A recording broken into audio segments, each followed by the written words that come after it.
بسم اللہ الرحمن الرحیم۔ وائس ایٹ آر اے کے معزز ناظرین، السلام علیکم۔ ناظرین، دمشق کا مشہور و معروف تاجر رات کے پچھلے پیر سڑکوں پہ ٹہل رہا تھا۔ موسم خوشگوار ہونے کے باوجود اس کا دم گھٹا جا رہا تھا۔ ڈاکٹروں کے مطابق اس کے پاس ہفتہ یا 10 دن سے زیادہ ٹائم نہیں تھا۔ دنیا کی ہر آسائش ہوتے ہوئے بے بسی کا عالم یہ تھا کہ ٹائم سے پہلے یہ سب کچھ ختم ہوتا محسوس ہو رہا تھا۔ ملک کے ڈاکٹروں نے جواب دے دیا تھا۔ ناظرین، ایک ننھی سی امید تھی، وہ کیا کہ امریکہ میں علاج ہو سکتا ہے۔ وہ بھی تو ہم توڑ گئی جب وہاں کئی مہینے ٹیسٹ وغیرہ کروانے کے بعد سینئر ترین ڈاکٹر نے آخرکار ایک دن آ کر نرمی سے سمجھایا کہ آپ کے پاس زیادہ ٹائم نہیں ہے، لہٰذا میرا مشورہ ہے اور عقل مندی بھی یہی ہے کہ باقی کا ٹائم آپ اپنے بیوی بچوں کے ساتھ گزاریں۔ رات کے اس پیر بے خبری کے عالم میں نہ جانے کتنی دیر ٹہلتا رہا۔ اس کی سوچوں کا تسلسل تب ٹوٹا جب ٹہلتے ٹہلتے وہ ایک تنگ سے بے رونق پل پر پہنچ چکا تھا۔ سڑک پر دوسری طرف سٹریٹ لائٹ کے نیچے ایک خاتون کھڑی کسی آدمی سے گفتگو کر رہی تھی۔ خاتون کا انداز منت سماجت والا تھا، جبکہ بندہ کوئی اوباش قسم کا تھا جو کہ اس کی بات نہیں مان رہا تھا۔ اس کے چلنے کی رفتار خود بخود آہستہ ہو گئی۔ کانوں میں جب آواز پہنچنا شروع ہوئی تو خاتون کہہ رہی تھی کہ خدا کے لیے مجھے اتنے پیسوں کی ضرورت ہے، بچے بھوکے ہیں، میں تمہارے ساتھ جانے کے لیے تیار ہوں۔ جبکہ اوباش قسم کا بندہ اس خاتون کی قیمت آدھی سے بھی کم دینا چاہ رہا تھا، اور یہ کہ تمہاری اس سے بھی قیمت کم بنتی ہے بول رہا تھا۔ اور پھر وہ کندھے اچکاتا ہوا چل پڑا اور خاتون حسرت کی تصویر بنی رہ گئی۔ وہ تھوڑا آگے جا کر مڑا اور خاتون کی طرف چل دیا۔ اسے قریب آتا دیکھ کر خاتون چوکنی ہو گئی، امید بری نظروں سے قریب آتے کو دیکھنے لگی۔ ناظرین، پہنچنے سے پہلے خاتون آگے بڑھی۔ اس کا انداز ایسا تھا کہ جیسے آپ اپنے آپ سے زبردستی کر رہی ہو۔ اس نے قریب پہنچ کر سلام کیا۔ خاتون نے مصنوعی مسکراہٹ کے ساتھ جواب دیا اور ٹٹولتی نظروں سے دیکھا اور تھوڑا قریب ہوتے ہوئے معنی خیز انداز بنا کر پوچھا، کیا موڈ ہے؟ وہ پیچھے ہٹا اور نرمی سے کہا، نہیں ایسی کوئی بات نہیں ہے، دراصل میں نے ابھی گزرتے ہوئے تمہاری اس آدمی کے ساتھ تھوڑی سی گفتگو سنی ہے۔ مجھے بتاؤ میری بہن، تمہارا کیا مسئلہ ہے؟ ناظرین، اس طرح پوچھنا تھا کہ خاتون جو کہ مضبوط دکھائی دینے کی کوشش کر رہی تھی یکدم روحانس ہو گئی۔ بولی، بھائی قسم ہے اس ذات کی جو ہماری گفتگو سن رہا ہے، میں اس ٹائپ کی عورت نہیں ہوں جو اس وقت گھر سے نکل کر سڑک پر کسی کا انتظار کرے، مگر میں اس وقت بہت مجبوری کے عالم میں یہاں کھڑی ہوں۔ ایسے لگا کسی نے اس کا دل مٹھی میں لے لیا ہو۔ اس نے مزید نرمی سے کہا، دلوں کا حال تو اللہ جانتا ہی ہے، بہن مجھے بتاؤ کیا بات ہے؟ بولی، میں ایک بیوہ عورت ہوں، چھوٹے چھوٹے بچے ہیں، شوہر کو فوت ہوئے سال ہوا ہے۔ شروع میں پڑوسی رشتہ دار کچھ مدد کر دیا کرتے تھے، پھر آہستہ آہستہ سب نے ہاتھ کھینچ لیا ہے۔ گھر میں راشن نام کی کوئی چیز نہیں ہے، کرایہ دار کا صبر بھی ختم ہو چکا ہے، اس نے کل شام تک آخری مہلت دی ہے، اگر کرایہ نہ دیا تو سامان سمیت گھر سے نکال دے گا۔ میرے پاس اب کوئی چارہ نہیں رہا ہے کہ اپنے آپ کو یہ کہتے ہوئے اس کی آواز بیٹھ گئی۔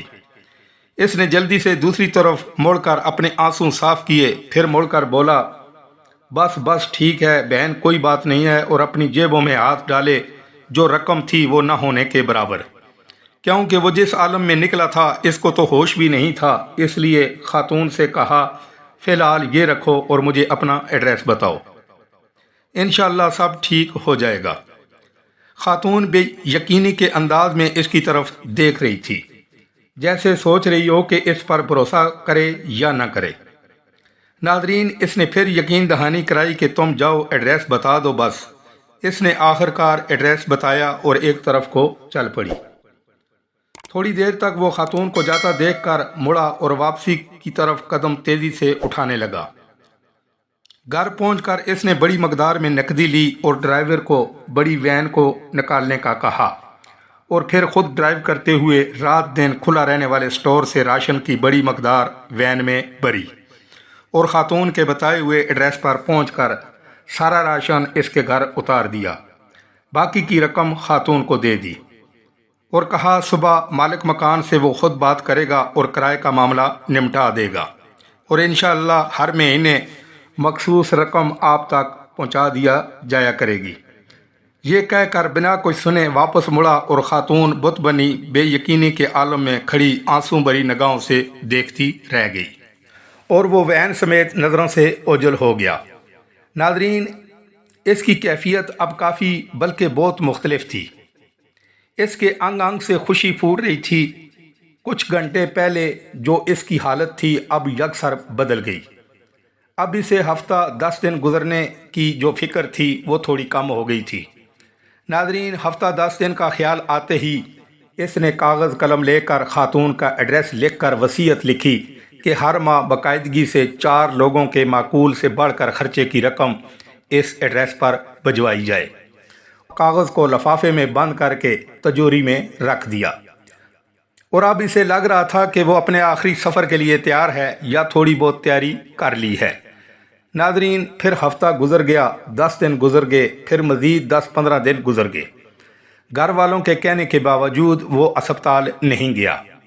پھر 1 مہینہ گزر گیا اور اس نے اس مہینے کی رقم بھی بھیج دی۔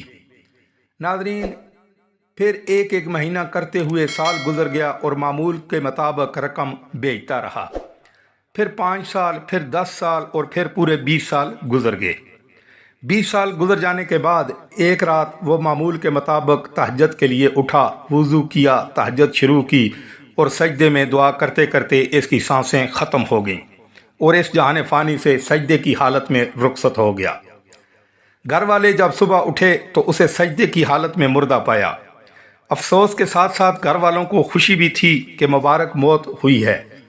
تدفین و تکفین اور دیگر انتظامات کے بعد اولاد کا تجوری اور وصیت کھولنے کا وقت آیا تو وہ بند لفافہ بھی نکل آیا، جو کم از کم 20 سال پہلے کی تاریخ کا ان کے والد کے ہاتھوں کا لکھا ہوا تھا، اور اس کا مطلب تھا کہ 20 سال تک اس لکھے ہوئے ایڈریس پر رقم دی جاتی رہی۔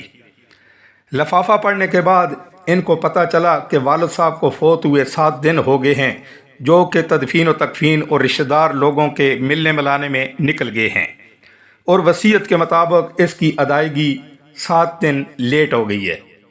رقم لے کر وہ لوگ اس ایڈریس پر پہنچے تو دروازہ کھٹکھٹانے پر خاتون باہر آئی، جو کہ اب 50 سے اوپر کی ہو چکی تھی۔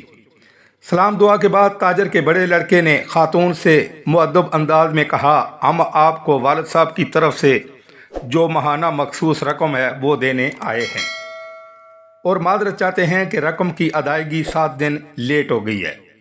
وہ اصل میں خاتون جلدی سے بولی، ارے کوئی بات نہیں، آپ کے والد کے ہمارے اوپر بہت احسانات ہیں، آپ لوگ میری طرف سے بہت بہت شکریہ بولیے گا، اور انہیں اداب کے ساتھ بتائیے گا کہ انہیں اب رقم بھیجنے کی کوئی ضرورت نہیں ہے۔ بیٹا ایرانگی سے بولا، کیوں نہیں ہے ضرورت؟ خاتون نے خوشی کے آنسوؤں میں ملی آواز میں جواب دیا، اللہ کے فضل سے مہینہ پہلے بڑے بیٹے کی ملازمت لگی تھی اور 7 دن پہلے اس کو اپنی پہلی تنخواہ ملی ہے۔ خاتون روانی میں پتہ نہیں کیا کیا بولے جا رہی تھی، جبکہ لڑکوں کے کانوں میں خاتون کا یہی جملہ اٹک کر رہ گیا کہ 7 دن پہلے ہی میرے بیٹے کو پہلی تنخواہ ملی ہے۔ ناظرین، حضور نبی کریم حضرت محمد مصطفیٰ صلی اللہ علیہ وآلہ وسلم کا ارشاد ہے کہ رازداری میں کیا گیا صدقہ اللہ پاک کے غصے کو بجھاتا ہے۔ ناظرین، اس امید کے ساتھ اجازت چاہوں گا کہ آج کی ویڈیو آپ کو پسند آئی ہوگی۔ اگر ویڈیو پسند آئی ہو تو ہمارے چینل voice@RA کو سبسکرائب کریں اور بیل آئیکن کو پریس کریں تاکہ اسی طرح بالخصوص اسلامک ہسٹری اور بالعموم دنیا بھر کی منفرد معلومات پر مبنی ویڈیو آپ تک پہنچتی رہیں۔ ناظرین، پھر ملیں گے ایک نئی ویڈیو کے ساتھ۔ اللہ تعالیٰ آپ کا حامی و ناصر ہو۔ اللہ حافظ۔